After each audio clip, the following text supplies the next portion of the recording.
Punjabi radio USA ਸੁਣ ਰਹੇ ਸਾਰੀ ਸਰੋਤਿਆਂ ਨੂੰ ਬਲਵਿੰਦਰ ਕੌਰ ਵੱਲੋਂ ਪਿਆਰ ਭਰੀ ਸਤਿ ਸ਼੍ਰੀ ਅਕਾਲ। ਸਰੋਤਿਓ, ਪ੍ਰੋਗਰਾਮ ਖਬਰ ਤੇ ਨਜ਼ਰ ਪ੍ਰੋਗਰਾਮ ਦੇ ਵਿੱਚ ਸਾਡੇ ਨਾਲ ਹੋਣਗੇ ਬਲਤੇਜ ਪੰਨੂ ਜੀ। ਦੱਸਣਗੇ ਭਾਰਤ ਵਿੱਚ ਪੰਜਾਬ ਦੇ ਵਿੱਚ ਕੀ ਕੁਝ ਵਾਪਰਿਆ। ਖਬਰਾਂ ਤੇ ਨਜ਼ਰ ਮਾਰਾਂਗੇ। ਖਬਰਾਂ ਤੋਂ ਪਹਿਲਾਂ ਧੰਨਵਾਦ ਸਾਡੇ ਸਪਾਂਸਰ ਦਾ, ਜਿਨ੍ਹਾਂ ਨੇ ਇਸ ਪ੍ਰੋਗਰਾਮ ਨੂੰ ਸਪਾਂਸਰ ਕੀਤਾ, ਸਭ ਤੱਕ ਪਹੁੰਚਾਇਆ। ਖਾਲਸਾ ਇੰਸ਼ੋਰੈਂਸ ਏਜੰਸੀ ਸੈਨੋਜੇ 4082722500, ਗੁਰਦੀਪ ਸਿੰਘ ਬਿਰਦੀ ਕਲੋਵਸ, ਤਨਾਮ ਸਿੰਘ ਸ਼ੇਰਗਿੱਲ ਸਲਮਾ, ਮਨਜੀਤ ਸਿੰਘ ਦੀਵਾਨਾ ਫਰੈਜ਼ਨੋ, ਮੋਹਨ ਚੀਮਾ ਜੀ 5599052575, ਟਰਕੀਆਣਾ ਇਮੀਗ੍ਰੇਸ਼ਨ ਲਾ ਫਰਮ 4159090503। ਬਹੁਤ ਧੰਨਵਾਦ ਕਰਦੇ ਹਾਂ ਪ੍ਰੋਗਰਾਮਾਂ ਨੂੰ ਸਪਾਂਸਰ ਕਰਦੇ, ਸਭ ਤੱਕ ਪਹੁੰਚਾਉਂਦੇ। ਸਾਡੇ ਨਾਲ ਜੁੜ ਚੁੱਕੇ ਨੇ ਬਲਦੇਜ ਪੰਨੂ। ਸਤਿ ਸ਼੍ਰੀ ਅਕਾਲ, ਸਵਾਗਤ। ਚੱਲ ਜੀ, ਧੰਨਵਾਦ, ਮਿਹਰਬਾਨੀ। ਤੇ ਜੀ ਗੱਲ ਕਰਦੇ ਹਾਂ, ਦੂਜਾ ਪੋਸਟਮਾਰਟਮ ਵੀ ਹੋ ਗਿਆ ਮੁੰਡੇ ਦਾ। ਗੋਲੀ ਲੱਗਣ ਦੀ ਕੋਈ ਪੁਸ਼ਟੀ ਨਹੀਂ ਹੋਈ ਤੇ ਅੰਤਮ ਸੰਸਕਾਰ ਕਰ ਦਿੱਤਾ ਗਿਆ।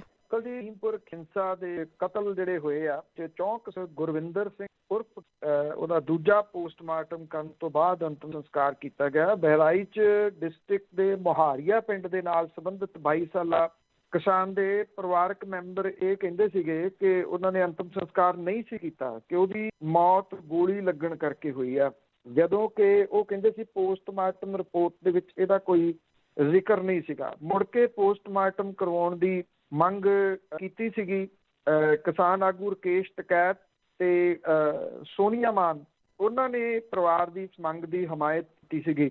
ਉੱਤਰ ਪ੍ਰਦੇਸ਼ ਦੀ ਸਰਕਾਰ ਵੱਲੋਂ ਇਸ ਪਰਿਵਾਰ ਦੀ ਮੰਗ ਦੇ ਉੱਤੇ ਲਖਨਊ ਤੋਂ ਆਈ ਮਾਹਰਾਂ ਦੀ ਟੀਮ ਨੇ ਮੰਗਲਵਾਰ ਦੀ ਰਾਤ ਕਿਸਾਨ ਗੁਰਵਿੰਦਰ ਸਿੰਘ ਦਾ ਦੂਜੀ ਵਾਰੀ ਪੋਸਟਮਾਰਟਮ ਕੀਤਾ। ਪੋਸਟਮਾਰਟਮ ਤੋਂ ਕੁਝ ਘੰਟਿਆਂ ਤੋਂ ਬਾਅਦ ਕਿਸਾਨ ਆਗੂ ਰਕੇਸ਼ ਟਕੈਤ, ADG ਗੋਰਖਪੁਰ ਅਖਿਲ ਕੁਮਾਰ ਤੇ ਸੀਨੀਅਰ ਪੁਲਿਸ ਪ੍ਰਸ਼ਾਸਨਿਕ ਅਧਿਕਾਰੀਆਂ ਦੀ ਮੌਜੂਦਗੀ ਦੇ ਵਿੱਚ ਰਵਿੰਦਰ ਸਿੰਘ ਦਾ ਅੰਤਮ ਸੰਸਕਾਰ ਕੀਤਾ ਗਿਆ। SP ਨੇ ਕਿਹਾ ਕਿ ਪੋਸਟਮਾਰਟਮ ਰਿਪੋਰਟ ਮਾਹਰਾਂ ਦੀ ਨਿਗਰਾਨੀ ਦੇ ਵਿੱਚ ਤਿਆਰ ਜਾਊਗੀ। ਇਹਦੀ ਵੀਡੀਓਗ੍ਰਾਫੀ ਕੀਤੀ ਗਈ ਆ, ਜਿਹੜਾ ਦੂਸਰੀ ਵਾਰੀ ਪੋਸਟਮਾਰਟਮ ਕੀਤਾ ਗਿਆ। ਦੂਸਰੇ ਪੋਸਟਮਾਰਟਮ ਦੇ ਵਿੱਚ ਵੀ ਗੋਲੀ ਲੱਗਣ ਦਾ ਕੋਈ ਮੁੱਢਲੀਆਂ ਜਿਹੜੀਆਂ ਰਿਪੋਰਟਾਂ ਨੇ ਉਹਦੇ ਵਿੱਚ ਨਹੀਂ ਸਾਹਮਣੇ ਆਉਂਦਾ। ਇਹ ਕਿਹਾ ਜਾ ਰਿਹਾ ਕਿ ਜਿਹੜਾ ਆਰ ਪਾਰ ਹੋਇਆ ਉਹਦੇ ਸਿਰ ਦੇ ਵਿੱਚ ਉਹ ਸਰੀਆ ਹੈ। ਬਾਅਦ ਦੇ ਵਿੱਚ ਜਿਹੜੀ ਵਿਸਥਾਰਤ ਰਿਪੋਰਟ ਆਊਗੀ ਉਹ ਅਜੇ ਕੀ ਆਉਂਦੀ ਆ ਉਹ ਬਾਅਦ ਦੇਖੀ ਜਾਊਗੀ। ਜਦੋਂ ਨਵਰੀਤ ਸਿੰਘ ਦੀ ਮੌਤ ਹੋਈ ਸੀ ਦਿੱਲੀ ਦੇ ਵਿੱਚ 26 ਜਨਵਰੀ ਨੂੰ, ਉਹਦੇ ਪਰਿਵਾਰ ਦੇ ਤੇ ਉਹਦੇ ਨੇੜੇ ਵਾਲੇ ਮੈਂਬਰ ਕਹਿੰਦੇ ਸੀ ਕਿ ਪੁਲਿਸ ਨੇ ਗੋਲੀ ਚਲਾਈ, ਗੋਲੀ ਉਹਦੇ ਆਰ ਪਾਰ ਹੋ ਗਈ। ਪੁਲਿਸ ਕਹਿੰਦੀ ਸੀ ਕਿ ਟਰੈਕਟਰ ਪਲਟਣ ਦੇ ਨਾਲ ਉਹਦੀ ਮੌਤ ਹੋਈ। ਉਦੋਂ ਪਰਿਵਾਰ ਨੇ ਦਿੱਲੀ ਤੋਂ ਉਹਦਾ ਪੋਸਟਮਾਰਟਮ ਨਹੀਂ ਸੀ ਕਰਵਾਇਆ, ਪਤਾ ਹੀ ਨਹੀਂ ਲੱਗਦਾ ਜਿਹਨਾਂ ਦੇ ਪਿੰਡ, ਉਹਨੂੰ ਉਦੋਂ ਰੁਦਰਪੁਰ ਲੈ ਗਏ ਸਨ। ਰੁਦਰਪੁਰ ਤੋਂ ਪੋਸਟਮਾਰਟਮ ਕਰਵਾਇਆ, ਅੰਤਮ ਸੰਸਕਾਰ ਹੋ ਗਿਆ। ਫਿਰ ਕੁਛ ਉਹ ਸੰਭਲਿਆ ਤਾਂ ਪੋਸਟਮਾਰਟਮ ਉਦੋਂ ਤੱਕ ਅਦਾਲਤ ਦੇ ਵਿੱਚ ਵੀ ਬਾਅਦ ਚੈਲੰਜ ਕੀਤਾ ਗਿਆ। ਅਦਾਲਤ ਦੇ ਵਿੱਚ ਜਦੋਂ ਕੋਈ ਚੈਲੰਜ ਵੀ ਕੀਤਾ ਜਾਂਦਾ ਤਾਂ ਉਹ ਪ੍ਰੈਜੈਂਟੇਸ਼ਨ ਜੋ ਤੁਸੀਂ ਪ੍ਰੈਜੈਂਟ ਕਰੋਗੇ, ਜੋ ਪੇਪਰ ਨੇ ਉਹ ਬੋਲਣੇ ਨੇ, ਤੇ ਉਹ ਪੇਪਰ ਜਿਹੜੇ ਬੋਲਣੇ ਆ ਜੋ ਕੁਛ ਲਿਖਿਆ ਹੋਇਆ। ਇਸ ਕਰਕੇ ਇਹਦੇ ਵਿੱਚ ਵੀ ਗੋਲੀ ਨਹੀਂ ਆਈ, ਨਾ ਇਹ ਗੋਲੀ ਆਉਣੀ ਆ, ਕਿਉਂਕਿ ਉਹਦਾ ਮੇਨ ਕਾਰਨ ਇਹ ਆ ਕਿ ਜਿਹੜਾ ਕੇਂਦਰੀ ਗ੍ਰਹਿ ਰਾਜ ਮੰਤਰੀ ਆ ਉਹਦੇ ਮੁੰਡੇ ਨੂੰ ਪਿਸਤੌਲ ਦੇ ਨਾਲ ਗੋਲੀਆਂ ਚਲਾਉਂਦਿਆਂ ਬਹੁਤ ਸਾਰਿਆਂ ਨੇ ਦੇਖਿਆ। ਜੇ ਤੁਸੀਂ ਵੀਡੀਓ ਨੂੰ ਧਿਆਨ ਦੇ ਨਾਲ ਸੁਣੋ ਦੁਬਾਰਾ ਬਹੁਤ ਆਰਾਮ ਦੇ ਨਾਲ, ਤਾਂ ਉਹਦੇ ਵਿੱਚ ਗੋਲੀਆਂ ਚੱਲਦੀਆਂ ਤੁਹਾਨੂੰ ਸੁਣਦੀਆਂ ਨੇ। ਉਹ ਜੇ ਗੋਲੀਆਂ ਚੱਲੀਆਂ ਉਹਨੇ ਹਵਾ 'ਚ ਚਲਾਈਆਂ ਤੇ ਸਿੱਧੀਆਂ ਮਾਰੀਆਂ। ਜਿਹੜੇ ਸਿੱਧੀ ਜੀਪ ਮਾਰ ਸਕਦੇ ਆ ਉਹ ਸਿੱਧੀ ਗੋਲੀ ਮਾਰਨ ਤੋਂ ਵੀ ਬਿਲਕੁਲ ਹਿਚਕਚਾਉਣਗੇ ਨਹੀਂ। ਇਸ ਕਰਕੇ ਇਹ ਜਿਹੜੀ ਪੋਸਟਮਾਰਟਮ ਵਾਲੀ ਚੀਜ਼ ਸੀਗੀ ਉਸ ਮਸਲੇ ਦੇ ਉੱਤੇ ਤਾਂ ਬਚਾ ਲਿਆ ਗਿਆ ਮੰਤਰੀ ਦੇ ਮੁੰਡੇ ਨੂੰ ਕਿ ਗੋਲੀ ਵੱਜੀ। ਪਰ ਸਵਾਲ ਵੱਡਾ ਇਹ ਹੈ ਕਿ ਕਿੰਨੀ ਕੁ ਦੇਰ ਜਿਹੜੀ ਮ੍ਰਿਤਕ ਦੇ ਆ ਉਹ ਰੱਖੀ ਜਾ ਸਕਦੀ, ਕਿੰਨੀ ਕੁ ਦੇਰ ਉਹਨੂੰ ਰੋਲਿਆ ਜਾ, ਇਹ ਬਹੁਤ ਵੱਡੇ ਸਵਾਲ ਨੇ। ਔਰ ਇਸ ਤਰ੍ਹਾਂ ਦੇ ਇੰਤਜ਼ਾਮ ਇੱਥੇ ਨਹੀਂ ਹੈਗੇ ਕਿ ਬਹੁਤ ਲੰਬੇ ਸਮੇਂ ਤੱਕ ਕਿਸੇ ਮ੍ਰਿਤਕ ਦੇਹ ਨੂੰ ਰੱਖਿਆ ਜਾ ਸਕੇ। ਕੁਝ ਵੱਡੇ ਸ਼ਹਿਰਾਂ ਦੇ ਵਿੱਚ ਇੰਤਜ਼ਾਮ ਜ਼ਰੂਰ ਹੈਗੇ ਆ, ਪਰ ਹਰ ਜਗ੍ਹਾ ਦੇ ਉੱਤੇ ਅਜਿਹੇ ਇੰਤਜ਼ਾਮ ਨਹੀਂ ਗਏ। ਇਹ ਮਿੱਟੀ ਰੋਲਣ ਵਾਲੀ ਗੱਲ ਵੀ ਹੁੰਦੀ ਹੈ। ਕਿਤੇ ਨਾ ਕਿਤੇ ਕਿਹਾ ਜਾ ਸਕਦਾ ਹੈ ਕਿ ਜਿਹੜਾ ਪਰਿਵਾਰ ਹੈ ਉਹਦਾ ਦਰਦ ਘਟਾਉਣ ਦੀ ਜਗ੍ਹਾ ਦੇ ਉੱਤੇ ਕਿ ਇਹ ਪਤਾ ਲੱਗੇ ਕਿ ਮੌਤ ਕਿਵੇਂ ਹੋਈ ਆ, ਉਹ ਜਿਉਂ ਦਾ ਤਿਉਂ ਬਰਕਰਾਰ ਰਹੂਗਾ ਦੂਜੇ ਪੋਸਟਮ ਤੋਂ ਬਾਅਦ ਵੀ। ਜੀ ਬਿਲਕੁਲ। ਸੁਪਰੀਮ ਕੋਰਟ ਦੇ ਵਿੱਚ ਵੀ ਸੁਣਵਾਈ ਹੋਊਗੀ ਲਖੀਮਪੁਰ ਵਾਲੀ ਹਿੰਸਾ ਦੀ। ਅਸਲ 'ਚ ਜੀ ਬਹੁਤ ਸਾਰੇ ਸਾਲ ਹੋ ਗਏ ਜਦੋਂ ਇੱਕ ਲਫ਼ਜ਼ ਗਵਾਚ ਗਿਆ ਸੁਪਰੀਮ ਕੋਰਟ ਦਾ, ਸੁਓਮੋਟੋ ਦਾ ਜੀ, ਕਿ ਜਦੋਂ ਸੁਪਰੀਮ ਕੋਰਟ ਜਾਂ ਜਿਹੜੀ ਉੱਚ ਅਦਾਲਤਾਂ ਨੇ ਉਹ ਆਪਣੇ ਤੌਰ ਦੇ ਉੱਤੇ ਕਿਸੇ ਘਟਨਾ ਦਾ ਨੋਟਿਸ ਲੈਂਦੀਆਂ ਨੇ। ਕੋਈ ਸਮਾਂ ਹੁੰਦਾ ਸੀ ਅਦਾਲਤਾਂ ਸੂਓ ਮੋਟੋ ਅਕਸਰ ਲੈ ਲਿਆ ਕਰਦੀਆਂ ਸਨ, ਖਾਸ ਤੌਰ ਦੇ ਉੱਤੇ ਜਦੋਂ ਮਾਮਲਾ ਹਿਊਮਨ ਰਾਈਟਸ ਦੇ ਨਾਲ ਜੁੜਿਆ ਹੋਇਆ ਹੋਵੇ। ਇਹ ਲਫ਼ਜ਼ ਹੀ ਗਾਇਬ ਕਰ ਦਿੱਤਾ ਗਿਆ ਪਿਛਲੇ ਲੰਬੇ ਸਮੇਂ ਤੋਂ। ਇੱਕ ਵਕੀਲ ਨੇ ਜਿਹੜੇ ਸੁਪਰੀਮ ਕੋਰਟ ਦੇ ਕਾਂਗਰਸੀ ਆਗੂ ਵੀ ਨੇ, ਉਹਨਾਂ ਨੇ ਕੱਲ ਟਵੀਟ ਕਰਕੇ ਇਹ ਗੱਲ ਆਖੀ ਕਿ ਸੁਪਰੀਮ ਕੋਰਟ ਆਪਣੇ ਤੌਰ ਦੇ ਉੱਤੇ ਸੂਓ ਮੋਟੋ ਲਵੇ ਇਸ ਮਸਲੇ ਤੇ। ਅਦਾਲਤ ਨੇ ਸ਼ਾਮ ਹੁੰਦਿਆਂ ਇਸ ਤੇ ਸੂਓ ਮੋਟੋ ਲੈ ਲਿਆ। ਲਖੀਮਪੁਰ ਖੀਰੀ ਹਿੰਸਾ ਮਾਮਲੇ ਦੇ ਵਿੱਚ ਯੂਪੀ ਪੁਲਿਸ ਦੀ ਜਾਂਚ ਕਰਨ ਦੇ ਢੰਗ ਤਰੀਕੇ ਨੂੰ ਲੈ ਕੇ ਪੈ ਰਹੇ ਰੌਲੇ ਰੱਪੇ, ਮੀਡੀਆ ਰਿਪੋਰਟਾਂ ਦਾ ਖੁਦ ਨੋਟਿਸ ਲਿਆ ਗਿਆ ਕਿ ਅੱਜ ਇਹਦੇ ਉੱਤੇ ਸੁਣਵਾਈ ਹੋਊਗੀ। ਸੁਪਰੀਮ ਕੋਰਟ ਦੇ ਚੀਫ ਜਸਟਿਸ NV ਰਮन्ना ਦੀ ਅਗਵਾਈ ਵਾਲਾ ਬੈਂਚ ਕੇਸ ਦੀ ਸੁਣਵਾਈ ਕਰੂਗਾ। ਹੋਰਾਂ ਜੱਜਾਂ ਦੇ ਵਿੱਚ ਜਸਟਿਸ ਸੂਰਿਆ ਕਾਂਤ ਤੇ ਜਸਟਿਸ ਹੇਮਾ ਕੋਹਲੀ ਸ਼ਾਮਲ ਹੋਣਗੇ। ਇਸ ਕੇਸ ਨੂੰ ਲਖੀਮਪੁਰ ਖੀਰੀ ਵਿੱਚ ਹੋਈ ਹਿੰਸਾ ਕਰਕੇ ਹੋਈਆਂ ਮੌਤਾਂ ਵਜੋਂ ਲਾਈਨ ਅਪ ਕੀਤਾ ਗਿਆ। ਉੱਤਰ ਪ੍ਰਦੇਸ਼ ਦੇ ਲਖੀਮਪੁਰ ਖੀਰੀ ਦੇ ਵਿੱਚ ਖੇਤੀ ਕਾਨੂੰਨਾਂ ਦਾ ਵਿਰੋਧ ਕਰ ਰਹੇ ਕਿਸਾਨਾਂ ਨੂੰ ਕਾਰ ਦੇ ਹੇਠਾਂ ਦਰੜਨ ਤੋਂ ਬਾਅਦ ਇਹ ਸਾਰੀ ਜਿਹੜੀ ਸਥਿਤੀ ਬਣੀ। ਸੀਨੀਅਰ ਵਕੀਲ ਕਪਿਲ ਸਿੱਬਲ ਨੇ ਸੇਕਰਲੀ ਅਦਾਲਤ ਨੂੰ ਇਹਦੇ ਸੰਬੰਧੀ ਇੱਕ ਅਪੀਲ ਕੀਤੀ, ਜਦੋਂ ਕਿ ਦੋ ਹੋਰ ਵਕੀਲ ਨੇ ਸ਼ਿਵ ਕੁਮਾਰ ਤ੍ਰਿਪਾਠੀ CS ਪਾਂਡਾ ਦੇ ਵੱਲੋਂ ਲਿਖੀ ਚਿੱਠੀ ਦੇ ਵਿੱਚ ਸਿਖਰਲੀ ਅਦਾਲਤ ਦੇ ਦਖਲ ਦੀ ਮੰਗ ਕੀਤੀ ਗਈ ਸੀ। ਇਹਨਾਂ ਦੋਨਾਂ ਵਕੀਲਾਂ ਨੇ ਸੁਪਰੀਮ ਕੋਰਟ ਨੂੰ ਇਹ ਗੱਲ ਆਖੀ ਕਿ ਉੱਤਰ ਪ੍ਰਦੇਸ਼ ਦੇ ਵਿੱਚ ਕਿਸਾਨਾਂ ਦੇ ਕਤਲ ਦੇ ਨਾਲ ਜੁੜੇ ਕਿਸੇ ਨੂੰ ਦੇਖਦਿਆਂ ਅਦਾਲਤ ਦੇ ਵੱਲੋਂ ਦਖਲ ਦੇਣਾ ਬਣਦਾ। ਵਕੀਲਾਂ ਨੇ ਚਿੱਠੀ ਦੇ ਵਿੱਚ ਇਹ ਵੀ ਦਾਅਵਾ ਕੀਤੀ ਕਿ ਹਿੰਸਾ ਦੇਸ਼ ਦਾ ਸਿਆਸੀ ਸੱਭਿਆਚਾਰ ਬਣ ਗਈ ਹੈ। ਇਹਦੇ ਵਿੱਚ ਲਖੀਮਪੁਰ ਖੀਰੀ ਘਟਨਾ ਯੂਪੀ ਸਰਕਾਰ ਤੇ ਅਫਸਰਸ਼ਾਹੀ ਦੇ ਨਾਲ ਕਾਨੂੰਨ ਤੋੜਨ ਵਾਲੀ ਪੁਲਿਸ ਮਸ਼ੀਨਰੀ ਜਿਹੜੀ ਕਿ ਗ੍ਰਹਿ ਮੰਤਰਾਲੇ ਦੇ ਕੰਟਰੋਲ ਦੇ ਵਿੱਚ ਹੈ, ਉਹਨੂੰ ਹਦਾਇਤਾਂ ਜਾਰੀ ਕਰਨ ਦਾ ਸੱਦਾ।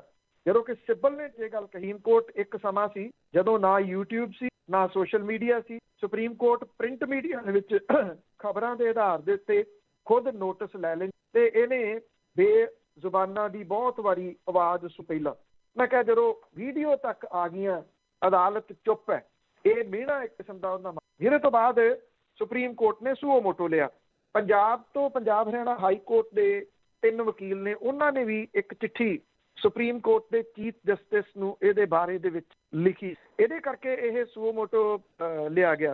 ਉਧਰ ਜਿਹੜਾ ਕੇਂਦਰੀ ਗ੍ਰਹਿ ਰਾਜ ਮੰਤਰੀ ਆ, ਉਹਨੇ ਕੱਲ ਗ੍ਰਹਿ ਮੰਤਰੀ ਦੇ ਨਾਲ ਮੁਲਾਕਾਤ ਕੀਤੀ। ਉਹਦੀ ਚਾਲ ਢਾਲ, ਉਹਦੀ ਬੋਲਬਾਣੀ ਦੇ ਵਿੱਚ ਕਿਸੇ ਕਿਸਮ ਦਾ ਕੋਈ ਸ਼ਿਕਵਾ ਨਜ਼ਰ ਨਹੀਂ ਆ, ਕਿਸੇ ਕਿਸਮ ਦੀ ਕੋਈ ਸ਼ਰਮ ਨਹੀਂ ਨਜ਼ਰ ਆਉਂਦੀ।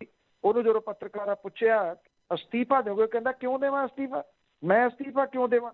ਸ਼ਰੇਆਮ ਧਮਕੀਆਂ ਵਾਲੀ ਜਿਹੜੀ ਵੀਡੀਓ ਉਹਦੀ ਪਹਿਲਾਂ ਜਾਰੀ ਹੋਈ ਆ, ਉਹਦੇ ਉੱਤੇ ਵੀ ਗ੍ਰਹਿ ਮੰਤਰਾਲਾ, ਪ੍ਰਧਾਨ ਮੰਤਰੀ, ਕੇਂਦਰ ਦੀ ਸਰਕਾਰ, ਉਹਦੇ ਵੱਲੋਂ ਧਾਰੀ ਹੋਈ ਚੁੱਪ ਤੇ ਇਸ ਮੰਤਰੀ ਨੂੰ ਕੀਤਾ ਜਾ ਰਿਹਾ ਪ੍ਰੋਟੈਕਟ, ਜਿਹੜਾ ਉਹਨੇ ਜੋ ਸ਼ਰਮ ਹਯਾ ਸੀਗੀ ਉਹ ਛਿੱਕੇ ਟੰਗ ਦਿੱਤੀ ਹੈ ਇਸ ਵੇਲੇ। ਇਹਦੇ ਤੋਂ ਉੱਪਰ ਤਾਂ ਕੁਝ ਨਹੀਂ ਹੋਰ ਕਿਹਾ ਜਾ ਸਕਦਾ ਕਿ ਵੀਡੀਓ ਤੱਕ ਆ ਜੇ, ਉਹਦੇ ਨਾਲ ਦੇ ਬੰਦੇ ਉਹਨਾਂ ਵੀਡੀਓਜ਼ ਦੇ ਵਿੱਚ ਬੋਲ ਦੇਣ ਕਿ ਭਈਆ ਜੀ ਚਲਾ ਰਹੇ ਸੀਗੇ ਗੱਡੀ, ਅਸੀਂ ਤਾਂ ਪਿੱਛੇ ਬੈਠੇ ਸੀ। ਉਹ ਭਈਆ ਜੀ ਕੌਣ ਹੈ, ਕੌਣ ਚਲਾ ਰਿਹਾ ਸੀ, ਉੱਥੋਂ ਪੁਲਿਸ ਨੇ ਕਿਹਨੂੰ ਕੱਢਿਆ। ਜਿਹੜੀ ਗੱਡੀ ਆ, ਇਹ ਵੱਡੇ ਕਾਕੇ ਇਹੋ ਜਿਹੀਆਂ ਗੱਡੀਆਂ ਸ਼ੌਕ ਲਈ ਰੱਖਦੇ ਨੇ, ਉਹ ਕਿਸੇ ਆਮ ਬੰਦੇ ਨੂੰ ਚਲਾਉਣ ਦੇ ਵਾਸਤੇ ਨਹੀਂ ਦੇ ਦਿੰਦੇ, ਜਾਂ ਮੇਰੀ ਗੱਡੀ ਲੈ ਜਾ। ਉਹਦੇ ਵਿੱਚ ਉਹਦਾ ਮੁੰਡਾ ਮੌਜੂਦ ਸੀ, ਪਰ ਬੇਸ਼ਰਮੀ ਇਸ ਹੱਦ ਦੀ ਆ ਕਿ ਉਹ ਇਹ ਕਹਿੰਦਾ ਕਿ ਮੈਂ ਅਸਤੀਫਾ ਕਿਉਂ ਦੇਵਾਂ। ਬਿਲਕੁਲ ਸੋਚੀ ਸਮਝੀ ਸਕੀਮ ਸੀਗੀ, ਅਸਤੀਫਾ ਥੋੜ੍ਹਾ ਦੇਣਾ ਹੈ ਉਹਨਾਂ ਨੇ। ਅੱਗੇ ਥਾਂ ਥਾਂ ਤੇ ਰੋਕੇ ਜਾਣ ਦੇ ਬਾਅਦ ਰਾਹੁਲ ਤੇ ਪ੍ਰਿਅੰਕਾ ਪੀੜਤ ਪਰਿਵਾਰਾਂ ਨੂੰ ਮਿਲੇ। ਦੇਖੋ, ਜਦੋਂ ਤੱਕ ਲਖਨਊ ਏਅਰਪੋਰਟ ਤੋਂ ਰਾਹੁਲ ਗਾਂਧੀ ਨਹੀਂ ਨਿਕਲ ਗਏ, ਉਦੋਂ ਤੱਕ ਇਹੀ ਸੀਗਾ ਕਿ ਸ਼ਾਇਦ ਉਹਨੂੰ ਜਾਣ ਨਹੀਂ ਦਿੱਤਾ ਜਾਊਗਾ। ਪਹਿਲਾਂ ਦਿੱਲੀ ਦੇ ਵਿੱਚ ਰੋਕਣ ਦੀ ਕੋਸ਼ਿਸ਼, ਉਹ ਇੱਕ ਰੈਗੂਲਰ ਫਲਾਈਟ ਦੇ ਉੱਤੇ ਲਖਨਊ ਚਲੇ ਗਏ। ਜਦੋਂ ਲਖਨਊ ਜਾ ਰਹੇ, ਕਿਉਂਕਿ ਖਬਰਾਂ ਵੱਡੀਆਂ ਹੋ ਗਈਆਂ, ਵਿਰੋਧੀ ਧਿਰਾਂ ਜਦੋਂ ਇਸ ਤਰ੍ਹਾਂ ਰਿਐਕਟ ਕਰਦੀਆਂ ਨੇ ਕਿਸੇ ਘਟਨਾ ਦੇ ਉੱਤੇ ਤੇ ਉਹ ਖਬਰ ਵੱਡੀ ਹੋ ਜਾਂਦੀ ਹੈ। ਵਿਰੋਧੀ ਧਿਰਾਂ ਦਾ ਰੋਲ ਵੀ ਇਹੀ ਹੁੰਦਾ ਕਿ ਖਬਰ ਦਬੇ ਨਾ। ਉਹਦੇ ਨਾਲ ਮੀਡੀਆ ਦਿੱਲੀ ਤੋਂ ਵੀ ਤੁਰ ਪਿਆ, ਕਿਉਂਕਿ ਮੀਡੀਆ ਦੇ ਵਿੱਚ ਇੱਕ ਇੰਨੀ ਕੁ ਤਾਂ ਦੌੜ ਹੁੰਦੀ ਹੈ ਨਾ ਜੀ, ਕੌਣ ਪਹਿਲਾਂ ਦਿਖਾਉਂਦਾ। ਇਹ ਗੱਲ ਉੱਤਰ ਪ੍ਰਦੇਸ਼ ਦੀ ਸਰਕਾਰ ਦੇ ਦਿਮਾਗ 'ਚ ਨਹੀਂ ਪਈ। ਉਹਨਾਂ ਲਖਨਊ ਏਅਰਪੋਰਟ ਦੇ ਉੱਤੇ ਰੋਕ ਲਿਆ। ਰਾਹੁਲ ਗਾਂਧੀ ਨੂੰ ਇਹ ਕਿਹਾ ਕਿ ਉਹ ਆਪਣੀ ਗੱਡੀ 'ਚ ਨਹੀਂ ਜਾਊਗਾ, ਪੁਲਿਸ ਦੀ ਗੱਡੀ ਉਹਨੂੰ ਲੈ ਕੇ ਜਾਊਗੀ ਜਿੱਥੇ ਉਹਨੇ ਜਾਣਾ। ਰਾਹੁਲ ਗਾਂਧੀ ਨੇ ਇਹ ਗੱਲ ਕਹੀ ਕਿ ਬਦਮਾਸ਼ੀ ਕਰ ਰਹੇ ਆ, ਮੈਨੂੰ ਗੱਡੀ 'ਚ ਬਿਠਾ ਕੇ ਇਹ ਅਰੈਸਟ ਕਰ ਲੈਣਗੇ, ਕਿਸੇ ਜਗ੍ਹਾ ਲੈ ਜਾਣਗੇ ਹਿਰਾਸਤ ਦੇ ਵਿੱਚ ਲੈ ਕੇ, ਤਾਂ ਕਿ ਮੈਂ ਲਖੀਮਪੁਰ ਨਾ ਜਾ ਸਕਾਂ। 20 ਮਿੰਟ ਦੇ ਵਿੱਚ ਜਦੋਂ ਸਾਰੇ ਚੈਨਲਾਂ ਦੇ ਉੱਤੇ ਇੱਥੇ ਲਾਈਵ ਹੋਣਾ ਸ਼ੁਰੂ ਹੋ ਗਿਆ ਕਿ ਰਾਹੁਲ ਗਾਂਧੀ ਏਅਰਪੋਰਟ ਦੇ ਉੱਤੇ ਬੈਠ ਗਿਆ, ਉਹਨਾਂ ਦੇ ਨਾਲ ਪੰਜਾਬ ਦੇ ਮੁੱਖ ਮੰਤਰੀ ਚਰਨਜੀਤ ਸਿੰਘ ਚੰਨੀ ਤੇ ਛੱਤੀਸਗੜ੍ਹ ਦੇ ਮੁੱਖ ਮੰਤਰੀ ਭੁਪੇਸ਼ ਜਿਹੜੇ ਉਹ ਵੀ ਸਨ। ਉਸ ਤੋਂ ਬਾਅਦ ਸਰਕਾਰ ਨੂੰ ਇੱਕਦਮ ਅਹਿਸਾਸ ਹੋਇਆ ਕਿ ਖਬਰਾਂ ਵੱਡੀਆਂ ਹੋਣੀਆਂ ਸ਼ੁਰੂ ਹੋ ਗਈਆਂ। ਫਿਰ ਪਰਮਿਸ਼ਨ ਦਿੱਤੀ। ਉੱਥੋਂ ਸੀਤਾਪੁਰ ਗਏ, ਜਿੱਥੋਂ ਪ੍ਰਿਅੰਕਾ ਗਾਂਧੀ ਵਾਡਰਾ ਨੂੰ ਰਿਹਾ ਕਰ ਦਿੱਤਾ ਸੀਗਾ ਦੁਪਹਿਰ ਵੇਲੇ। ਉੱਥੋਂ ਉਹਨੂੰ ਨਾਲ ਲੈ ਕੇ ਉਹ ਪੀੜਤ ਪਰਿਵਾਰਾਂ ਤੱਕ ਪਹੁੰਚੇ। ਲਖੀਮਪੁਰ ਖੀਰੀ ਹਿੰਸਾ ਦੇ ਦੌਰਾਨ ਕਿਸਾਨਾਂ ਦੇ ਪਰਿਵਾਰਾਂ ਨੂੰ ਮਿਲਣ 'ਚ ਉਹ ਸਫਲ ਰਹੇ। ਰਾਤ 9 ਵਜੇ ਦੇ ਕਰੀਬ ਪਾਲੀਆ ਦੇ ਚੌਖੜਾ ਫਾਰਮ ਦੇ ਵਿੱਚ ਪੀੜਤ ਕਿਸਾਨ ਲਵਪ੍ਰੀਤ ਦੇ ਪਰਿਵਾਰ ਦੇ ਮੈਂਬਰਾਂ ਨੂੰ ਮਿਲੇ। ਉਹ ਰਮਨ ਕਸ਼ਪ ਜਿਹੜਾ ਪੱਤਰਕਾਰ ਸੀਗਾ ਉਹਦੇ ਪਰਿਵਾਰ ਨੂੰ ਰਸਤੇ ਦੇ ਵਿੱਚ ਮਿਲੇ। ਪਿੰਡ ਧੂਰਾ ਦੇ ਕਿਸਾਨ ਨਛੱਤਰ ਸਿੰਘ ਦੇ ਪਰਿਵਾਰ ਨੂੰ ਵੀ ਮਿਲੇ। ਪਰਿਵਾਰਾਂ ਨੂੰ ਹਰ ਸੰਭਵ ਮਦਦ ਦੇਣ ਦਾ ਭਰੋਸਾ ਕੀਤਾ। ਇੱਕ ਫੋਟੋ ਬੜੀ ਵਾਇਰਲ ਹੋ ਰਹੀ ਆ ਜਿਹਦੇ ਵਿੱਚ ਜਿਹੜਾ ਲਵਪ੍ਰੀਤ ਦਾ ਪਿਤਾ ਹੈ ਉਹਨੂੰ ਜੱਫੀ ਪਾਈ ਖੜੇ ਨੇ ਰਾਹੁਲ ਗਾਂਧੀ, ਤੇ ਪ੍ਰਿਅੰਕਾ ਗਾਂਧੀ ਵਾਡਰਾ ਉਹਦੀ ਮਾਂ ਨੂੰ ਜੱਫੀ ਪਾਈ ਖੜੀ ਆ। ਇਹ ਫੋਟੋ ਇੰਨੀ ਕੁ ਤਸੱਲੀ ਦੇਣ ਵਾਲੀ ਹੈਗੀ ਆ ਕਿ ਘੱਟੋ ਘੱਟ ਵਿਰੋਧੀ ਧਿਰ ਇਸ ਮਸਲੇ ਨੂੰ ਉਹਨੇ ਆਪਣੀ ਜ਼ਿੰਮੇਵਾਰੀ ਨੂੰ ਸਮਝਦਿਆਂ ਉਠਾਇਆ। ਜਿਹੜੀ ਚੀਜ਼ ਸਹੀ ਆ ਉਹ ਸਹੀ ਆ। ਇਹਦੀ ਜਗ੍ਹਾ ਦੇ ਉੱਤੇ ਫੋਟੋ ਪ੍ਰਧਾਨ ਮੰਤਰੀ ਦੀ, ਗ੍ਰਹਿ ਮੰਤਰੀ ਦੀ ਹੋਣੀ ਚਾਹੀਦੀ ਸੀ ਕਿ ਉਹ ਪਰਿਵਾਰ ਦੇ ਕੋਲੇ ਇਵੇਂ ਹੀ ਜਾਂਦੇ ਤੇ ਉਹਨਾਂ ਨੂੰ ਘੱਟੋ ਘੱਟ ਇਸ ਐਡੇ ਵੱਡੇ ਦੁੱਖ ਦੇ ਮੌਕੇ ਦੇ ਉੱਤੇ ਗੱਲ ਨਾਲ ਲਾਉਂਦੇ ਕਿ ਉਹਨਾਂ ਦੇ ਨਾਲ ਨੇ। ਅਜਿਹਾ ਨਹੀਂ ਹੋ ਸਕਿਆ। ਪਰ ਰਾਹੁਲ ਗਾਂਧੀ ਦਾ, ਪ੍ਰਿਅੰਕਾ ਗਾਂਧੀ ਵਾਡਰਾ ਦਾ ਉੱਥੇ ਜਾਣਾ ਇਹ ਇੱਕ ਵੱਡੀ ਖਬਰ ਬਣ ਗਈ। ਇਹ ਵੱਡੀ ਖਬਰ ਨੇ ਕਿਸਾਨ ਅੰਦੋਲਨ ਨੂੰ ਵੀ ਪੂਰੇ ਉੱਤਰ ਪ੍ਰਦੇਸ਼ ਦੇ ਵਿੱਚ ਨਹੀਂ ਬਲਕਿ ਪੂਰੇ ਮੁਲਕ ਦੇ ਵਿੱਚ ਔਰ ਦੁਨੀਆ ਭਰ ਦੇ ਵਿੱਚ, ਕਿਉਂਕਿ ਜਿਹੜੀਆਂ ਵੀਡੀਓਜ਼ ਸਾਹਮਣੇ ਆਈਆਂ ਨੇ ਹੁਣ ਉੱਥੋਂ ਦੀ ਘਟਨਾ ਦੀਆਂ, ਉਹ ਕੋਈ ਉੱਤਰ ਪ੍ਰਦੇਸ਼ ਤੱਕ ਸੀਮਤ ਥੋੜ੍ਹੀ ਨੇ ਜਾਂ ਮੁਲਕ ਤੱਕ ਸੀਮਤ ਥੋੜ੍ਹੀ ਨੇ, ਉਹ ਤਾਂ ਇੰਟਰਨੈਸ਼ਨਲ ਪੱਧਰ ਦੇ ਤੱਕ ਪਹੁੰਚ ਗਈਆਂ। ਇੱਥੋਂ ਛਪਦੀ ਅੰਗਰੇਜ਼ੀ ਦੀ ਅਖਬਾਰ ਦੀ ਟ੍ਰਿਬਿਊਨ ਨੇ ਕੱਲ ਆਪਣੇ ਮੁੱਖ ਪੰਨੇ ਤੋਂ ਇੱਕ ਐਡੀਟੋਰੀਅਲ ਲਿਆਂਦਾ ਲਿਖ ਕੇ। ਜੇਕਰ ਕਿਸੇ ਨੇ ਉਹ ਨਹੀਂ ਪੜ੍ਹਿਆ ਤਾਂ ਉਹਨੂੰ ਪੜ੍ਹੇ ਜ਼ਰੂਰ, ਮੇਰੇ ਪੇਜ ਤੇ ਵੀ ਪਿਆ। ਔਰ ਉਸ ਐਡੀਟੋਰੀਅਲ ਨੂੰ ਜੇ ਸੰਭਵ ਹੋ ਸਕੇ ਤਾਂ ਬਾਹਰਲੇ ਮੁਲਕਾਂ ਦੇ ਮੇਨ ਸਟ੍ਰੀਮ ਮੀਡੀਆ ਤੱਕ ਜ਼ਰੂਰ ਪਹੁੰਚਾਇਆ ਜਾਵੇ ਤਾਂ ਕਿ ਉਹਨਾਂ ਨੂੰ ਪਤਾ ਲੱਗ ਸਕੇ ਕਿ ਉੱਥੇ ਕਿਹੋ ਜਿਹੀ ਘਟਨਾ ਵਾਪਰੀ ਆ ਔਰ ਕਿੰਨੇ ਬੁਰੇ ਤਰੀਕੇ ਦੇ ਨਾਲ ਉੱਥੇ ਦਰੜ ਕੇ ਕਿਸਾਨਾਂ ਨੂੰ ਮਾਰਿਆ ਗਿਆ। ਅੱਜ ਸਵਰਾਜ ਪੰਜਾਬੀ ਟ੍ਰਿਬਿਊਨ ਦੇ ਵਿੱਚ ਪੱਤਰਕਾਰੀ ਦੇ ਐਥਿਕਸ ਜਿਹੜੇ ਨੇ ਉਹਨਾਂ ਨੂੰ ਸਮਝਦਿਆਂ ਹੋਇਆ ਇਸੇ ਕਿਸਮ ਦਾ ਇੱਕ ਐਡੀਟੋਰੀਅਲ ਲਿਖਿਆ। ਪਰ ਦੀ ਟ੍ਰਿਬਿਊਨ ਦਾ ਕੱਲ੍ਹ ਦਾ ਐਡੀਟੋਰੀਅਲ ਇਸ ਗੱਲ ਦੀ ਗਵਾਹੀ ਭਰਦਾ ਹੈ ਕਿ ਪੱਤਰਕਾਰਤਾ ਅਜੇ ਮਰੀ ਨਹੀਂ, ਕਿਸੇ ਨਾ ਕਿਸੇ ਰੂਪ ਦੇ ਵਿੱਚ ਉਹ ਜਿਉਂਦੀ ਹੈ। ਤੇ ਦੁਨੀਆ ਭਰ ਦੇ ਵਿੱਚ ਬੈਠੇ ਜਿਹੜੇ ਭਾਈਚਾਰੇ ਦੇ ਲੋਕ ਨੇ ਉਹ ਇਸ ਘਟਨਾ ਨੂੰ ਜਿੰਨਾ ਹੋ ਸਕਦਾ ਆਪਣੇ ਨੇੜੇ ਤੇੜੇ ਦੇ ਲੋਕਾਂ, ਖਾਸ ਤੌਰ ਦੇ ਉੱਤੇ ਦੂਜੀਆਂ ਕਮਿਊਨਿਟੀਜ਼ ਦੇ ਵਿੱਚ ਪਹੁੰਚਾਉਣ ਦੀ ਕੋਸ਼ਿਸ਼ ਜ਼ਰੂਰ ਕਰਨ ਤਾਂ ਕਿ ਇਹਨਾਂ ਪੀੜਤ ਲੋਕਾਂ ਨੂੰ ਕਿਸੇ ਤਰੀਕੇ ਦੇ ਨਾਲ ਇਨਸਾਫ ਦਿਵਾਉਣ ਵਿੱਚ ਕੁਝ ਮਦਦ ਕੀਤੀ। ਜੀ ਜੀ, ਬਾਹਰ ਤੇ ਬਹੁਤ ਰੌਲਾ ਪਾਉਣਾ ਚਾਹੀਦਾ ਸਾਨੂੰ। ਅੱਗੇ ਸੰਯੁਕਤ ਮੋਰਚੇ ਨੇ ਵੀ ਕਿਹਾ ਕਿ ਮੰਤਰੀ ਤੇ ਉਸ ਦੇ ਮੁੰਡੇ ਨੂੰ ਸਜ਼ਾ ਹੋਣੀ ਚਾਹੀਦੀ ਹੈ। ਉਹ ਇੱਕ ਤਾਂ ਪ੍ਰੈਸ ਕਾਨਫਰੰਸ ਕੱਲ ਲਖੀਮਪੁਰ ਖੀਰੀ ਦੇ ਵਿੱਚ ਕੀਤੀ ਰਕੇਸ਼ ਟਕੈਤ ਹੋਰਾਂ ਨੇ, ਕਿਉਂਕਿ ਇੱਕ ਭਾਜਪਾ ਆਗੂ ਕੱਲ ਕਹਿੰਦਾ ਸੀ ਉੱਤਰ ਪ੍ਰਦੇਸ਼ ਦਾ ਕਿ ਜੀ ਕਿਸਾਨਾਂ ਦੇ ਨਾਲ ਸਮਝੌਤਾ ਹੋ ਗਿਆ ਤੇ ਉੱਥੇ ਸਾਰੇ ਹੁਣ ਬਹੁਤ ਖੁਸ਼ ਨੇ। ਇਹ ਨਹੀਂ ਸਮਝ ਆਉਂਦੀ ਇਸ ਅਕਲ ਦੇ ਅੰਨੇ ਨੂੰ ਕਿ ਜਿੱਥੇ ਸਿਵੇ ਬਲ ਰਹੇ ਆ, ਅਜੇ ਸਿਵੇ ਦੀ ਅੱਗ ਠੰਡੀ ਨਹੀਂ ਹੋਈ, ਉੱਥੇ ਖੁਸ਼ ਕਿਵੇਂ ਹੋ ਗਏ ਲੋਕ, ਕਿਵੇਂ ਖੁਸ਼ ਉਹ ਹੋ ਸਕਦੇ ਆ। ਪਤਾ ਹੀ ਨਹੀਂ ਕਿਹੜੀ ਚੀਜ਼ ਬੋਲਣੀ ਆ ਕਿਹੜੀ ਨਹੀਂ। ਰਕੇਸ਼ ਟਕੈਤ ਨੇ ਉੱਥੇ ਗੱਲ ਕਲੀਅਰ ਕੀਤੀ ਕਿ ਝੂਠ ਬੋਲਿਆ ਜਾ ਰਿਹਾ ਕਿ ਕਿਸਾਨਾਂ ਦੇ ਨਾਲ ਕੋਈ ਸਮਝੌਤਾ ਹੋ ਗਿਆ। ਉਹਨਾਂ ਆਖਿਆ ਕਿ ਅੰਤਮ ਸੰਸਕਾਰ ਕਰਨ ਤੱਕ ਇਹ ਸਮਝੌਤਾ ਕੀਤਾ ਗਿਆ ਸੀ। ਜਿਹੜਾ ਭੋਗ ਹੈ ਉਹ ਵੱਖ-ਵੱਖ ਪਰਿਵਾਰ ਆਪਣੇ ਘਰ ਪਾਉਣਗੇ, ਉਸ ਤੋਂ ਬਾਅਦ ਮੇਨ ਜਿਹੜਾ ਅੰਤਮ ਅਰਦਾਸ ਦਾ ਪ੍ਰੋਗਰਾਮ ਹੈ ਉਹ ਸੰਯੁਕਤ ਕਿਸਾਨ ਮੋਰਚਾ ਕਰੂਗਾ। ਉਹਦੇ ਵਿੱਚ ਸਾਰੇ ਆਗੂ ਵੀ ਪਹੁੰਚਣਗੇ। ਸੰਯੁਕਤ ਕਿਸਾਨ ਮੋਰਚੇ ਨੇ ਇੱਕ ਪ੍ਰੈਸ ਕਾਨਫਰੰਸ ਸਿੰਘੂ ਬਾਰਡਰ ਦੇ ਉੱਤੇ ਵੀ ਕੀਤੀ। ਵਰਿੰਦਰ ਸਿੰਘ ਹੁੱਡਾ ਕਿਸਾਨ ਆਗੂ ਤੇ ਲੀਗਲ ਸੈੱਲ ਦੇ ਆਗੂ ਰਮਿੰਦਰ ਸਿੰਘ ਨੇ ਇਹ ਪ੍ਰੈਸ ਕਾਨਫਰੰਸ ਕੀਤੀ ਕਿ ਖੀਰੀ ਜਾਣ ਵਾਲਿਆਂ ਨੂੰ ਰੋਕ ਕੇ ਸਰਕਾਰ ਭੜਕਾਹਟ ਪੈਦਾ ਕਰ ਰਹੀ ਹੈ। ਇਹ ਵੀ ਕਿਹਾ ਕਿ ਭਾਜਪਾ ਇਸ ਭੁਲੇਖੇ 'ਚ ਨਾ ਰਹੇ ਕਿ ਪਾਬੰਦੀਆਂ ਦੇ ਨਾਲ ਉਹ ਅੰਦੋਲਨ ਨੂੰ ਦਬਾ ਲਊਗੀ। ਸੰਯੁਕਤ ਕਿਸਾਨ ਮੋਰਚਾ ਸ਼ਹੀਦ ਤੇ ਜ਼ਖਮੀ ਪਰਿਵਾਰਾਂ ਦੇ ਨਾਲ ਹਰ ਪੱਖੋਂ ਖੜਾ। ਉਧਰ ਇੱਕ ਹੋਰ ਇਸ ਸਾਰੇ ਦੇ ਵਿੱਚ ਮੋੜ ਉਹ ਇਹ ਆਇਆ ਜੀ ਕਿ ਸੰਯੁਕਤ ਕਿਸਾਨ ਮੋਰਚੇ ਨੇ ਵੀ ਇਸ ਮਾਮਲੇ ਨੂੰ ਚੁੱਕਿਆ। ਤੇਜਿੰਦਰ ਸਿੰਘ ਵਿਰਕ, ਜਿਹਦੇ ਬਾਰੇ ਤੁਸੀਂ ਪਹਿਲੇ ਦਿਨ ਤੋਂ ਜ਼ਰੂਰ ਸੁਣ ਰਹੇ ਹੋਵੋਗੇ ਕਿ ਉਹ ਟਾਰਗੇਟ ਸੀ, ਉਹ ਨਿਸ਼ਾਨਾ ਸੀ ਇਸ ਕੇਂਦਰੀ ਮੰਤਰੀ ਦਾ ਤੇ ਕੇਂਦਰੀ ਮੰਤਰੀ ਦੇ ਮੁੰਡੇ ਦਾ।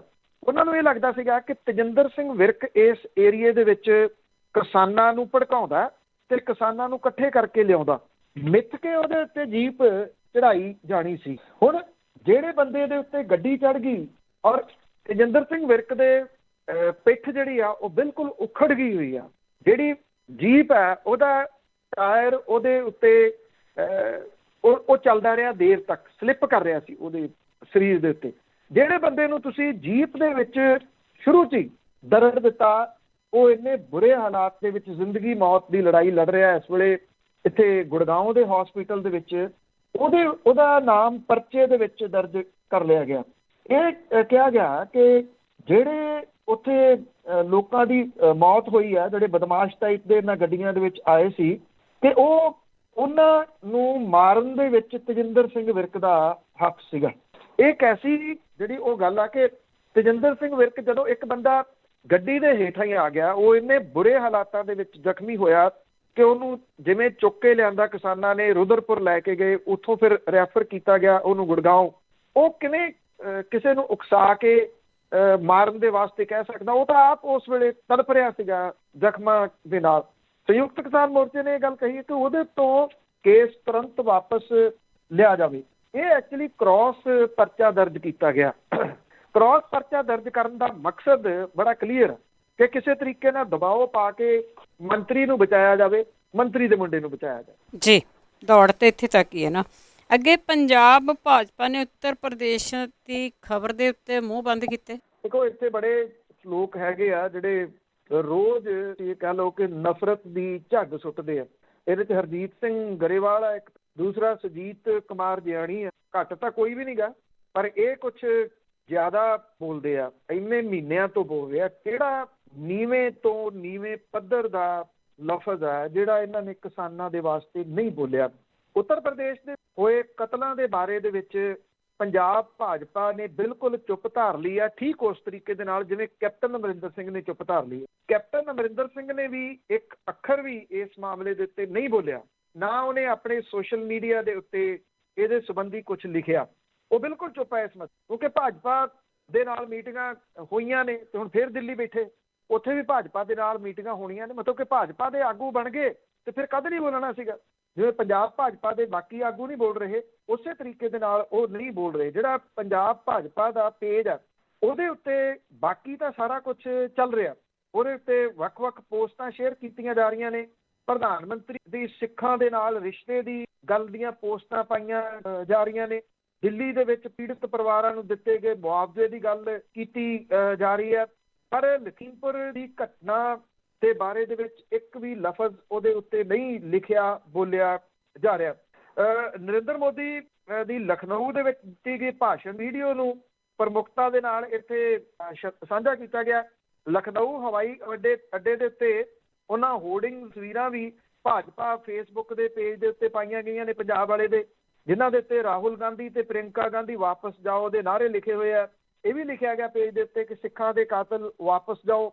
ਭਾਜਪਾ ਦਾ ਜਿਹੜਾ ਪੰਜਾਬ ਦਾ ਫੇਸਬੁੱਕ ਪੇਜ ਆ ਉਹਦੇ ਉੱਤੇ ਕਈ ਕਾਰਟੂਨ ਪਿਛਲੇ ਦਿਨਾਂ ਤੋਂ ਸਾਂਝੇ ਕੀਤੇ ਗਏ ਆ, ਜਿਨ੍ਹਾਂ ਦੇ ਵਿੱਚ ਇਹ ਕਿਹਾ ਗਿਆ ਕਿ ਕਿਸਾਨ ਅੰਦੋਲਨ ਦੀ ਆੜ ਦੇ ਹੇਠ ਵਿਰੋਧੀ ਪਾਰਟੀਆਂ ਤੇ ਰਾਜਨੀਤਿਕ ਰੋਟੀਆਂ ਸੇਕਣ ਦਾ ਦੋਸ਼ ਲਾਇਆ ਗਿਆ। ਸਵਾਲ ਇਹ ਆ, ਪੰਜਾਬੀ ਜਿਨ੍ਹਾਂ ਦੇ ਵਿੱਚ ਕੁਝ ਸਿੱਖ ਚਿਹਰੇ ਵੀ ਹੈਗੇ ਆ, ਉਹ ਕਿਹੜੇ ਮੂੰਹ ਦੇ ਨਾਲ ਭਾਰਤੀ ਜਨਤਾ ਪਾਰਟੀ ਦੇ ਵਿੱਚ ਸ਼ਾਮਲ ਹੁੰਦੇ ਫਿਰਦੇ ਆ? ਖਾਸ ਤੌਰ ਦੇ ਉੱਤੇ ਕੈਪਟਨ ਅਮਰਿੰਦਰ ਸਿੰਘ ਹੋਰਾਂ ਨੂੰ ਇਸ ਮਸਲੇ ਦੇ ਉੱਤੇ ਜੇ ਕੋਈ ਮਾੜੀ ਮੋਟੀ ਬਚੀ ਹੈ ਜੀ ਕਿਸੇ ਜਗ੍ਹਾ ਦੇ, ਹੈ ਤਾਂ ਨਹੀਂ, ਉਹ ਤਾਂ ਹੁਣ ਦਿਸ ਰਿਹਾ ਕਿ ਹੈ ਨਹੀਂ ਗੀ, ਉਹ ਤਾਂ ਨੰਗੇ ਚਿੱਟੇ ਹੋ ਕੇ ਨੱਚ ਰਹੇ ਆ ਨਾ ਭਾਜਪਾ ਦੇ ਨਾਲ। ਜੇ ਮਾੜੀ ਮੋਟੀ ਕੋਈ ਬਚੀ ਆ ਕਿ ਪੰਜਾਬ ਦੇ ਲੋਕਾਂ ਨੇ 2 ਵਾਰੀ ਉਹਨਾਂ ਨੂੰ ਮੁੱਖ ਮੰਤਰੀ ਬਣਾਇਆ, ਤੇ ਘੱਟੋ ਘੱਟ ਇਸ ਮਸਲੇ ਦੇ ਉੱਤੇ ਉਹ ਇੰਨਾ ਕੁ ਕਰ ਲੈਣ ਕਿ ਭਾਜਪਾ ਦਾ ਸਾਥ ਉਹ ਨਹੀਂ ਦੇਣਗੇ। ਅਜਿਹਾ ਸ਼ਾਇਦ ਹੋ ਨਹੀਂ ਸਕਣਾ, ਪਰ ਫਿਰ ਵੀ ਇੱਕ ਅਪੀਲ ਤਾਂ ਕੀਤੀ ਜਾ ਸਕਦੀ ਹੈ ਨਾ ਕਿ ਤੁਸੀਂ ਇੱਕ ਪੇਜ ਦੇ ਉੱਤੇ ਵੀ 2 ਅੱਖਰ ਨਹੀਂ ਲਿਖ ਸਕਦੇ ਇਸ ਕਿਸਮ ਦੇ ਕਤਲਾਂ ਦੇ ਬਾਰੇ ਦੇ ਵਿੱਚ। ਮਤਲਬ ਇੱਥੋਂ ਭਾਜਪਾ ਦੀ ਮਾਨਸਿਕਤਾ ਤਾਂ ਸਮਝ ਆਉਂਦੀ ਹੈ, ਬਿਲਕੁਲ ਕਲੀਅਰ ਰੂਪ ਦੇ ਵਿੱਚ ਸਮਝ ਆਉਂਦੀ ਹੈ, ਪਰ ਕੈਪਟਨ ਅਮਰਿੰਦਰ ਸਿੰਘ ਦੀ ਮਾਨਸਿਕਤਾ ਜਿਹੜੀ ਆ ਸ਼ਾਇਦ ਅਜੇ ਵੀ ਕੁਝ ਲੋਕ ਕਹੀ ਜਾਂਦੇ ਆ ਕਿ ਉਹ ਬਹੁਤ ਵੱਡੇ ਆਗੂ ਨੇ ਜੀ, ਉਹ ਕੁਝ ਵੀ ਬਦਲ ਸਕਦੇ ਆ, ਜਾਂ ਜਿਸ ਤਰ੍ਹਾਂ ਦੀਆਂ ਗੱਲਾਂ ਕੀਤੀਆਂ ਜਾ ਰਹੀਆਂ ਨੇ ਕਿ ਉਹਨੂੰ ਕਿਸਾਨਾਂ ਦੇ ਵਿਚਾਲੇ ਵਿਚੋਲੇ ਦੇ ਤੌਰ ਦੇ ਉੱਤੇ ਪੇਸ਼ ਕੀਤਾ ਜਾਊਗਾ। ਵਿਚੋਲਾ ਤਾਂ ਹੈ ਉਹ, ਇਹਦੇ 'ਚ ਕੋਈ ਸ਼ੱਕ ਨਹੀਂ ਵਿਚੋਲਾ, ਪਰ ਉਹ ਭਾਰਤੀ ਜਨਤਾ ਪਾਰਟੀ ਦਾ ਹੈ ਜਾਂ ਕਿਸਾਨਾਂ ਦਾ ਮਸੀਹਾ ਬਣਾਉਣ ਦਾ ਯਤਨ ਜਿਸ ਕਿਸਮ ਦੇ ਨਾਲ ਕੀਤਾ ਜਾਊਗਾ, ਸ਼ਾਇਦ ਹੋ ਸਕਦਾ ਕਿ ਉਹਦਾ ਪਾਰਟ ਹੋਵੇ ਦਿੱਲੀ ਉਹਦਾ ਬੈਠਣਾ। ਪਰ ਪੰਜਾਬ ਭਾਜਪਾ ਜਿਹੜੀ ਇਹ ਕਹਿੰਦੀ ਆ ਕਿ ਪੰਜਾਬ ਦਾ ਫਿਕਰ ਹੀ ਉਹ ਕਰਦੀ ਹੈ, ਪੰਜਾਬ ਦੇ ਵਿੱਚ ਉਹ ਅਗਲੀ ਸਰਕਾਰ ਬਣਾਊਗੀ, ਉਹ ਇਹਨਾਂ ਕਤਲਾਂ ਦੇ ਮਾਮਲੇ ਦੇ ਉੱਤੇ ਵੀ ਇੱਕ ਅੱਖਰ ਬੋਲਣ ਨੂੰ ਤਿਆਰ ਨਹੀਂ। ਜੀ ਜੀ ਬਿਲਕੁਲ। ਅੱਗੇ ਗੱਲ ਕਰਦੇ ਹਾਂ ਨਵੇਂ ਟਰਾਂਸਪੋਰਟ ਮੰਤਰੀ ਰਾਜਾ ਵੜਿੰਗ ਦੀ। ਉਸਨੇ ਜਿਹੜੀਆਂ ਵੱਡੇ ਪਰਿਵਾਰ ਦੀਆਂ ਬੱਸਾਂ ਆ ਉਹਨਾਂ ਤੇ ਕਾਰਵਾਈ ਕੀਤੀ ਹੈ। ਦੇਖੋ ਕਿੰਨੀ ਦੇਰ ਚੱਲਦਾ ਹੈ ਸਾਰਾ ਕੁਛ ਇਹ ਨਹੀਂ ਪਤਾ, ਪਰ ਇਸ ਵੇਲੇ ਜਿਹੜੀ ਸਰਕਾਰ ਦੇ ਵਿੱਚ ਸ਼ਫਲਿੰਗ ਹੋਈ ਆ ਉਹਦੇ ਵਿੱਚ ਸਭ ਤੋਂ ਐਕਟਿਵ ਜੇ ਕੋਈ ਹੈ ਤਾਂ ਉਹ ਰਾਜਾ ਵੜਿੰਗ। ਉਹ ਲਗਾਤਾਰ ਉਹਨੇ ਬੱਸ ਅੱਡਿਆਂ ਦੀ ਚੈਕਿੰਗ ਕੀਤੀ ਆ, ਰੂਟ ਜਿਹੜੇ ਨੇ ਉਹਨਾਂ ਦੇ ਉੱਤੇ ਵੀ ਸ਼ਿਕੰਜਾ ਕੱਸਿਆ। ਪ੍ਰਾਈਵੇਟ ਜਿਹੜੀਆਂ ਕੰਪਨੀਆਂ ਨੇ ਉਹਨਾਂ ਨੇ ਟੈਕਸ ਜਿਨ੍ਹਾਂ ਨੇ ਨਹੀਂ ਦਿੱਤਾ ਉਹਨਾਂ ਦੀਆਂ ਬੱਸਾਂ ਫੜੀਆਂ ਨੇ। ਇਹਦੇ 'ਚ ਰਾਜਧਾਨੀ ਐਕਸਪ੍ਰੈਸ, ਔਰਬਿਟ, ਇਹ ਦੋਨੋਂ ਬਾਦਲ ਪਰਿਵਾਰ ਦੀਆਂ ਨੇ। ਜੁਝਾਰ ਨਿਊਪ ਜਿਹੜੀ ਆ ਉਹ ਹਰਦੀਪ ਸਿੰਘ ਡਿੰਪੀ ਢਿੱਲੋਂ ਦੀ ਆ, ਜਿਹੜੇ ਅਕਾਲੀ ਆਗੂ ਨੇ। ਇਹਨਾਂ ਨੇ ਟੈਕਸ ਹੀ ਨਹੀਂ ਦਿੱਤਾ। ਕਹਿੰਦੇ ਆ ਜਿਹੜਾ ਹਰਦੀਪ ਸਿੰਘ ਢਿੱਲੋਂ ਆ, ਮੈਂ ਸੁਣ ਰਿਹਾ ਸੀ, ਉਹ ਇਹ ਗੱਲ ਕਹਿੰਦਾ ਕਿ ਜੀ ਅਸੀਂ ਇੱਕ ਦੀਵਾਨੀ ਨਹੀਂ ਦਿੱਤੀ ਟੈਕਸ ਪਿਛਲੇ ਦਿਨਾਂ ਤੋਂ। ਕਹਿੰਦੇ ਕਿਉਂ ਨਹੀਂ ਦਿੱਤੀ? ਅਖੇ ਜੀ ਇੱਕ ਐਪਲੀਕੇਸ਼ਨ ਲਾਈ ਹੋਈ ਆ ਅਸੀਂ ਸਰਕਾਰ ਦੇ ਕੋਲੇ ਕਿ ਸਾਨੂੰ ਬਹੁਤ ਘਾਟਾ ਪੈ ਰਿਹਾ, ਇਸ ਕਰਕੇ ਸਾਡਾ ਟੈਕਸ ਮਾਫ ਕੀਤਾ ਜਾਵੇ। ਐਪਲੀਕੇਸ਼ਨ ਲਾਈ ਹੋਣ ਦਾ ਮਤਲਬ ਇਹ ਆ ਕਿ ਤੁਹਾਨੂੰ ਟੈਕਸ ਦੇਣ ਦੀ ਲੋੜ ਨਹੀਂ, ਸਰਕਾਰ ਨੇ ਇਹ ਕਹਿ ਦਿੱਤਾ ਕਿ ਤੁਸੀਂ ਟੈਕਸ ਨਾ ਦਿਓ। ਉਹਦੇ ਵਿੱਚ ਉਹ ਇੱਕ ਗੱਲ ਹੋਰ ਜਿਹੜੀ ਕਹਿੰਦਾ ਕਿ ਮਨਪ੍ਰੀਤ ਸਿੰਘ ਬਾਦਲ ਹੋਰਾਂ ਨੇ ਸਾਨੂੰ ਕਿਹਾ ਸੀਗਾ ਵੀ ਕੋਈ ਨਹੀਂ, ਜੇ ਤੁਸੀਂ ਐਪਲੀਕੇਸ਼ਨ ਲਾਈ ਹੈ ਤਾਂ ਇਹਦਾ ਛੇਤੀ ਫੈਸਲਾ ਹੋਊਗਾ, ਕਿਉਂਕਿ ਮਨਪ੍ਰੀਤ ਸਿੰਘ ਬਾਦਲ ਹੋਰਾਂ ਦੇ ਨਾਲ ਮਿਲ ਕੇ ਇਸ ਵੇਲੇ ਖੇਡ ਰਹੇ ਆ ਕਿ ਟੈਕਸ ਦੇਣ ਦੀ ਜ਼ਰੂਰਤ ਨਹੀਂ ਗੀ। ਹੁਣ ਇਹ ਵੀ ਕਿਹਾ ਜਾ ਰਿਹਾ ਕਿ ਜਿਹੜੇ ਇਹਨਾਂ ਦੇ ਅੱਡਾ ਇੰਚਾਰਜ ਲਾਏ ਹੋਏ ਆ ਉਹਨਾਂ ਦੀ ਪੜਤਾਲ ਵੀ ਛੇਤੀ ਕੀਤੀ ਜਾਊਗੀ, ਕਿਉਂਕਿ ਸਭ ਨੂੰ ਪਤਾ ਹੈ ਕਿ ਜਦੋਂ ਬਾਦਲਾਂ ਦਾ ਰਾਜ ਸੀ ਪੰਜਾਬ ਦੇ ਵਿੱਚ, ਜਿਹੜੇ ਅੱਡਾ ਇੰਚਾਰਜ ਲਾਏ ਹੋਏ ਸੀ ਮਾਲਵਾ ਖੇਤਰ ਦੇ ਵਿੱਚ ਖਾਸ ਤੌਰ ਦੇ ਉੱਤੇ, ਕੈਪਟਨ ਅਮਰਿੰਦਰ ਸਿੰਘ ਦੀ ਸਰਕਾਰ ਨੇ ਉਹ ਬਦਲੇ ਹੀ ਨਾ, ਕਿਉਂਕਿ 75-25 ਸਮਝੌਤਾ ਸੀ, ਉਹੀ ਉੱਥੇ ਲੱਗੇ ਰਹੇ। ਉਹਨਾਂ ਨੇ ਲੁੱਟ ਕੇ ਖਵਾਤੀ ਟਰਾਂਸਪੋਰਟ ਕੰਪਨੀ ਇਹਨਾਂ ਨੂੰ, ਲੁੱਟ ਲਓ ਜਿੰਨਾ ਲੁੱਟ ਸਕਦੇ। ਤੇ ਆ ਹੁਣ ਦੂਜਾ ਜਿਹੜਾ ਨਵੀਂ ਚੀਜ਼ ਇਹਦੇ ਵਿੱਚ ਸਾਹਮਣੇ ਆ ਰਹੀ ਹੈ ਕਿ ਮਨਪ੍ਰੀਤ ਸਿੰਘ ਬਾਦਲ ਹੋਰੀ ਕਹਿੰਦੇ ਆ ਕਿ ਟੈਕਸ ਦੇਣ ਦੀ ਲੋੜ ਨਹੀਂ ਗੀ, ਔਰ ਉਹ ਓਪਨਲੀ ਕਿ ਅਸੀਂ ਦੀਵਾਨੀ ਵੀ ਟੈਕਸ ਨਹੀਂ। ਕੀ ਕੋਈ ਆਮ ਬੰਦਾ ਜਿਹੜਾ ਆਮ ਆਪਰੇਟਰ ਆ ਛੋਟਾ, ਉਹ ਇਉਂ ਬੱਸ ਚਲਾ ਸਕਦਾ? ਇਹ ਗੱਲ ਹਿੱਕ ਠੋਕ ਕੇ ਕਹਿ ਕਿ ਸਾਨੂੰ ਘਾਟਾ ਪੈਂਦਾ ਅਸੀਂ ਨਹੀਂ ਟੈਕਸ ਦੇ ਸਕਦੇ, ਅਸੀਂ ਦੀਵਾਨੀ ਟੈਕਸ ਦੀ ਨਹੀਂ ਦਿੱਤੀ। ਰੋਜ਼ ਤੁਸੀਂ ਕਮਾਈ ਕਰ ਰਹੇ ਹੋ, PRTC ਨਿਕਲ ਗਏ, ਰੋਡਵੇਜ਼ ਨਿਕਲ ਗਏ, ਪਨ ਬੱਸ ਨਿਕਲ ਗਏ, ਅਜੇ ਤੁਸੀਂ ਕਹਿੰਦੇ ਹੋ ਸਾਨੂੰ ਕਮਾਈ ਨਹੀਂ ਆ। ਨਹੀਂ ਕਮਾਈ ਹੈਗੀ ਤੇ ਛੱਡ ਕੇ ਲਾਂਭੇ ਹੋ ਜੋ, ਕਿਉਂ ਇਸ ਬਿਜ਼ਨਸ 'ਚ ਪਏ? ਬਿਲਕੁਲ ਜੀ, ਕੋਈ ਨਾ ਕੋਈ ਸੌਦੇਬਾਜ਼ੀ ਚੱਲ ਰਹੀ ਹੋਣੀ ਆ। ਤੇ ਅੱਗੇ ਬੇਅਦਬੀ ਕਾਂਡ ਦੀ ਜੇ ਗੱਲ ਕਰੀਏ ਤਾਂ ਡੇਰਾ ਪ੍ਰੇਮੀਆਂ ਦੇ ਖਿਲਾਫ ਕੋਈ ਵੀ ਦੋਸ਼ ਆਇਦ ਨਹੀਂ ਹੋ ਸਕਿਆ ਅਦਾਲਤ ਵਿੱਚ। ਦੇਖੋ ਇਹ ਕਹਾਣੀ ਉੱਥੇ ਹੀ ਖੜੀ ਆ, ਉੱਥੇ ਹੀ ਖੜੀ ਰਹਿਣੀ ਆ।